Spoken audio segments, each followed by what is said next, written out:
let's talk Kershaw. Kershaw. Love them knives here. Yes. We are talking about Kershaw. Boy, it's been a while. It has been a while since I've been doing a Kershaw review. You know what? They have plumb just jumped out in front of me. I was looking the other way. I turned right around, and here they are doing insane things, right? The last stuff I saw them do high-end, blah, blah, blah, was like the Link and the Dividend, doing an M390 and doing them in, whatever, S35VN, all that kind of thing, right? Wow. And all of a sudden, here we go. Now, this is the ReverseTanto version. And this, my friends, is crazy because like 3.5-inch blade, 8-inch overall, so it's a full-size dog, right? But it's light, carbon fiber, deep carry pocket clip. You can flip it to the left hand. Nice little backspacer. I don't know what that is. It could be copper, but that would be heavy. I don't know. Let's look and find out. But before we get to any paperwork, it's an M390. It's an M390. There it is. But what I thought was curious is it says China here. Now, you know that traditionally when Kershaw was they make their launch series, of course, the automatics in the USA. And then the launch series traditionally been 154 cm, all that, right? And then when they were making the Link and the Dividend and they were doing them in M390 and S35VN and all that, they were making them in the USA. They weren't making any high-end super steel stuff out of China at the time that I remember, at least, okay? And so, boom, here it is. You see this says China, and you go, okay. Well, I mean, it's not like a lot of high-end stuff comes out of China and has been for the last 8, 9, 10 years. I don't know, whatever, right? Okay, so, just saying, very strange.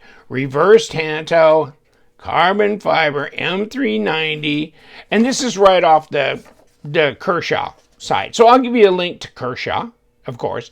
And, wherever you favor yourself to buy Kershaw knives, they're here, they're there, right? So, White Mountain Knives, I do have LTK as a discount code for 10% off with them. I don't have a discount code for anybody else, but, Blade HQ, etc., Knife Center, whatever, okay? But here, wow. Now, I've seen the regular Iridium, and I have one in, I didn't even bring it out, but in the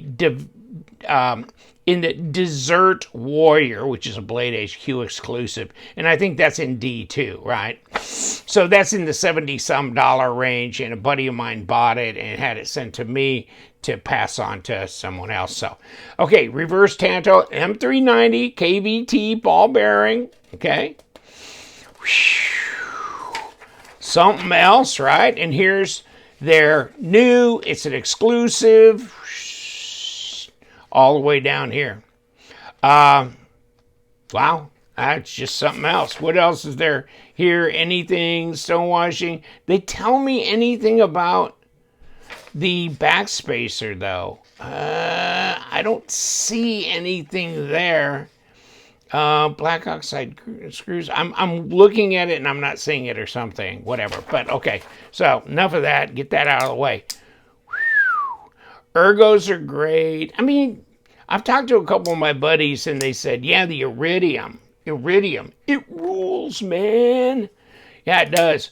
And this is the standard Iridium, right? Well, this is the Iridium launch version, which is an automatic, okay?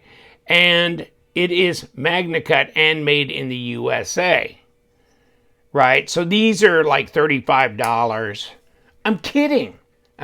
You're about to crap yourself like, $30, I'm going to pop one right now. Just kidding. But that's a standard blade, right? But this is the ReverseTanto. Kind of a nice all-purpose type of blade, and light. There's your bounce point. Light on a. Ooh, did I say light? It's light. Let's get the scales out. But I mean, 8 inches overall. Got all the fingers on here. Very straight shot here. Very nice. Contoured carbon fiber. You know, kicking my ass. I mean, I looked at Kershaw mostly as a lot of 8CR13 done for big box stores, not necessarily for enthusiasts, etc. Until, you know, they did the Dividend, the Link, and some others, and this and that. And then they've come out with, you know, a butterfly, or, you know, knives and stuff like that. And so, yeah, I get it. And then they've been upgrading to D2 and doing some other things as well, right? But whew, this really gets to it. 82 grams. 82 grams. One more and 2.9. 2.9 ounces. Whew. And like I said, well, let's just do it. Let's do it, because you might as well do it. That is 3.5 all day long. Down here, I mean, 3 3/8 cutting edge. Okay? And you want to talk about what, 90? Yeah, at least 90 millimeters minimum. And 8 inches overall at 20.2 centimeters. But super lightweight, contoured, looking fine all the time. You know what? Hold on, let me look in here again. Oh, okay. Yeah, but okay. I was going to say I could put this little dog on it, except, yeah, we do have liners in here. So we've got these liners in there, and they are nested. Okay. And of course, this is, yeah, like what do they have a name for this one? Like a whatever lock, like an axis lock, but they call it something else, of course, right? So, and I don't see it right off the bat, but nice looking, feels good in the hand, nice and lightweight too. And M390, so like 19% chromium. It's got to be pretty damn corrosion resistant. I mean, obviously. And, you know, high vanadium content. And you know the one thing, now, this would be interesting to go ahead and send this in for a Rockwell test. To my testing thing, and I'm starting a box of some other knives that I want to send in and get Rockwell, mostly Rockwell. I'm not really that curious about like composition, especially on a knife like this and several others I'm sending in. I know they'll, you know, check out. But the Rockwell might be interesting, although when we Rockwelled some of these Kershaw knives back in the day, and this was probably 3-4 years ago or so when our testing group was doing stuff and causing trouble, the M390 and the S35 we tested on Kershaw, and it was right in there. It was right in the green zone. It was fine. So I realized that Kershaw/ZT was doing a good job of heat treating their steel, or at least they were getting the hardness in the appropriate zone, okay? So, and therefore I assumed that the heat treat was going as it should. So yes, I'm very happy with that, and this just feels so playful in the hand. Wow. Reverse grip feels nice, but it's so light. So easy to carry. Ambidextrous thumb studs. And then you got the jimping right up here. Really can't go forward per se. Oh, come here, dog. Yeah, man. It's just, yeah, it's got a nice edge to it. And of course, M390. Yeah, okay. Yeah. Made a mess now. Officially made a mess. There you go. Wow. Yeah. I'm starting to get the vision here. These are probably number 6s. Probably all of them are on here. So if, yeah, they are. Okay, their body screws are number 6s. Pocket screws are number 6s as well. Okay. Not interested in taking this apart because it is not like a clutch lock. So this thing you'd have to push through. I think you'd have to push this on through. And so you've got the Omega springs and stuff on both sides, and it's kind of a bitch to put back together is my take on it. So I really don't mess with them unless they're a clutch lock. And now I'm not taking clutch locks apart because I got so many videos where I've already done that. They don't need to do that anymore. But this is much more like the axis lock in the way that's done. And to me, I've never found a real convenient way to reassemble them because you have to push this pivot back through and you don't have just 2 screws and a fixed pivot. Maybe this does, but I don't see a way that screw detaches from that pivot there, right? So no, I don't think so. I think it's like the axis lock, which I've never found a real easy way to do that. It's always been a bit of a complex stacking issue to try and get everything lined up and then push this through and let this come on the backside. A little tricky there, a little tricky. Looks like, I don't know if it says KVT bearings, and so I can't tell you for sure if they're ceramic. I don't remember it saying that particularly, but it's definitely in and playful. It's centered fine. There's no blade play or lock rock, and comes in a nice little box. Nothing fancy. But, wow, what a good looking knife, huh? Yeah. Okay, I'm sold. Sorry, Kershaw. I should have paid better attention these last few years when you started just kicking ass. Seriously, this and the Bel Air? You guys seen the Bel Air? Holy crap. That's amazing, too. So, in fact, I was talking to my buddy about the Bel Air, you know what I'm saying?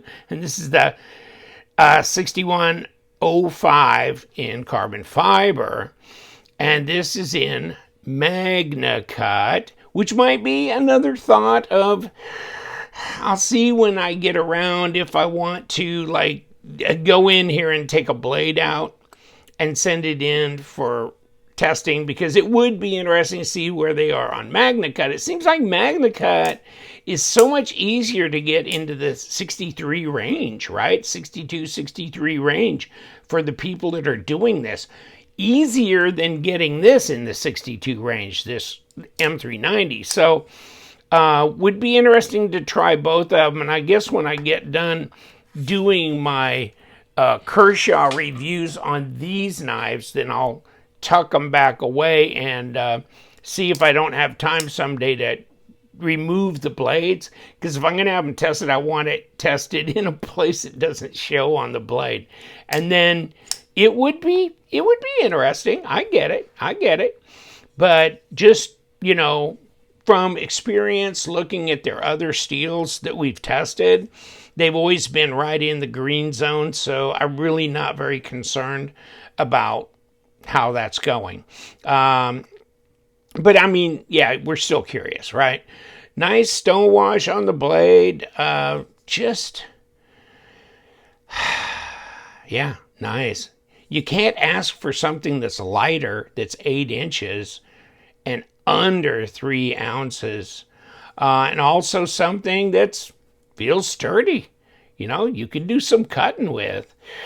It's going to be an easy carry for those hot summer days down here in southern Florida. This is when you get this, and then this is only 2.5. Okay? 2.5 ounces. Both of them, of course, carbon fiber, right? Wow. So if you want to go big dog, go that. Not so much, go that. But either way, it's a substantial knife that'll do whatever cutting you probably need to get done. And whether it's Magna Cut or M390, jeez, Wow. I'm pretty blown away. Yeah. And they're doing these, you know, whatever you want to call them. I call them access lock just because I'm old school with Benchmade and all that shit. But I mean, however you want to call these. But yeah, I like these because they're easy. And, you know, they go and they are effective at blocking because they sit right over the blade here. So you got this pin that's reinforced by steel liners. And, you know, you're going to have to go some to break this blade loose of this pin, you know, so I find it, I think, you know, as far as I'm concerned, I think it's more secure maybe than a liner lock, and definitely more than a traditional button lock with the spring behind it. So I think this is a pretty secure locking system. I'm all in for it. It's the Iridium ReverseTanto if you're not so big on, you know, this one, this blade style, more of a spear point, I guess, is what I'd call it. Whew. Yeah, yeah, couple of dogs right here, right? Interesting. The Iridium, as far as I'm concerned, I can't see, I kind of looked this up, and I think this was an in-house design.